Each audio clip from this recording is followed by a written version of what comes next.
Turtle-rific! Maxamundo! Ha-ha! Acapella! Huh?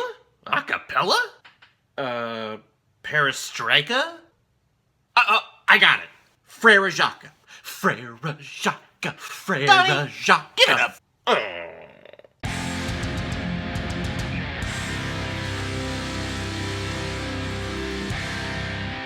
Teenage Mutant Ninja Turtles 2, The Secret of the Ooze. The Secret of the Ooze was released in 1991 and is directed by Michael Pressman. Yeah, of course, you remember him, right? Yeah, me neither. I guess he directed a movie called Great Texas Dynamite Chase, and then he also directed the sequel to Bad News Bears. But other than that, and this movie, dude hasn't done a lot. Actually, looking at it, he hasn't worked since 1996, so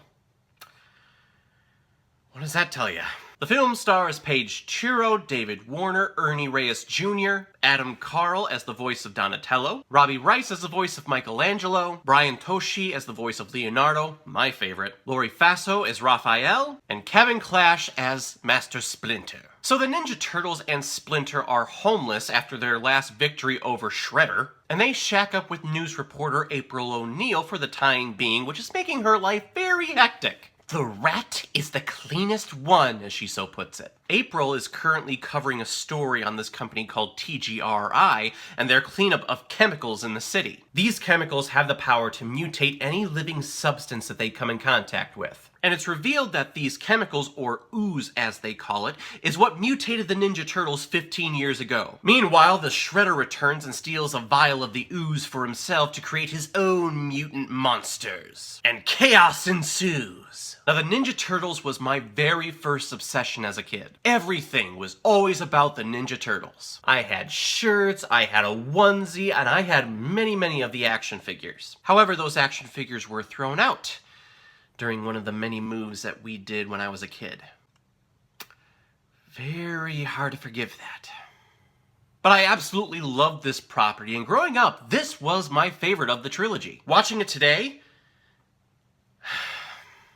it's definitely not the best one. But let's start off with the positives. The work that Jim Henson's Creature Shop did on the Turtles in this movie still hold up today. The Creature Shop was behind movies like The Labyrinth, Dark Crystal, The Muppets. They did some work on Sesame Street. Basically anything that had puppets in it, they did. These turtles look so realistic, and the animatronics with their mouths and their eyes and their eyebrows all work together to beautifully choreograph that make these turtles, again, absolutely believable. And I think that's one of the struggles that the newest incarnation of the Ninja Turtles has. With the version that came out in 2014, we, the audience, know that those turtles on the screen are absolutely 100% CGI. And when the audience knows that, there's always some kind of disconnect with those characters. But with these guys in rubber suits, they look real, they look tangible to the audience. And again, still holds up today. And I love the voice work that is done with the Turtles. Their voices combined with the animatronics are absolutely superb. There's a moment where Donatello learns that his mutation was actually a result of an accident chemical spill. The hurt feelings that you hear in his voice, plus the choreography of the animatronics,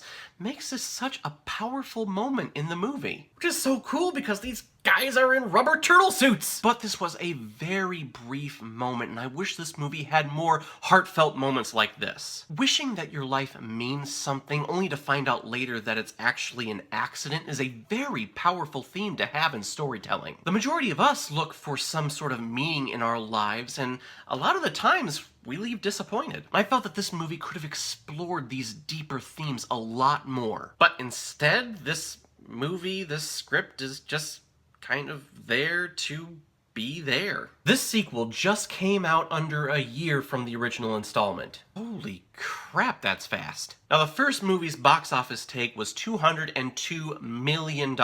This movie? $78.6 million. Yikes, that's a drop.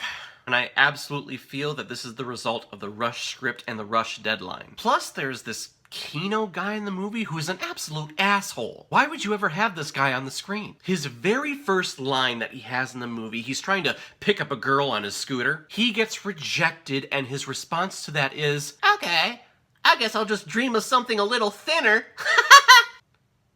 What a fucking prick. Plus, he keeps sticking his nose where it doesn't belong, and he keeps screwing up everything. Why is he in this movie? I never realized how much of a dick he was as a kid, but nowadays, my God. But the biggest problem that I realized watching this movie again was that the Ninja Turtles don't use their weapons when they're fighting. See, the parents back in the early 90s were very upset over the first installment with their use of weaponry in that movie. And they were concerned of what the impact would be for their children. Because, you know, when violence happens at school, oh, it's the TV's fault.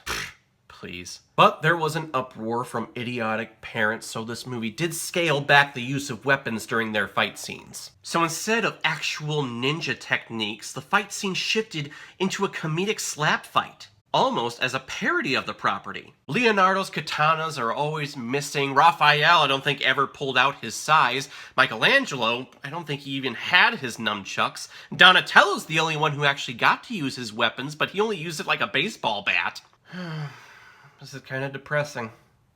One of my childhood favorites is being destroyed by my old age. Of course, there is that amazing Vanilla Ice ninja rap in this movie. Go, go, go, go, go ninja, go ninja, go, go ninja, go ninja, go. Who didn't love that song growing up? I will say though, it is a weird-ass place to hold a concert. The final fight scene of this movie is supposed to take place in this dark, dingy construction site. And during the fight, one of the turtles gets thrown through the door, and then all of a sudden, it turns to a big rave Vanilla Ice party with maybe 100 people there. I mean, he really couldn't have booked himself somewhere more mainstream. I would fire my manager if I were him. Just saying. So guys, in the end, The Secret of the Ooze is a fun childhood memory that doesn't live up to what I thought it was. The script and the story are neutered due to parental censorship and a rush deadline. But my nostalgia does bump it up a few points, I think. I'm going to give The Secret of the Ooze 2.5 out of 5 Blu-rays. Wow, that's disappointing. After watching this one, though, it does enhance my memories of the first one a lot. Probably to the point where I would say that's the best one of the trilogy. Actually, a lot of people would probably say that. Alright everyone, now comes my favorite part in my video where I choose which movie I'm going to be watching next. Let's take a look.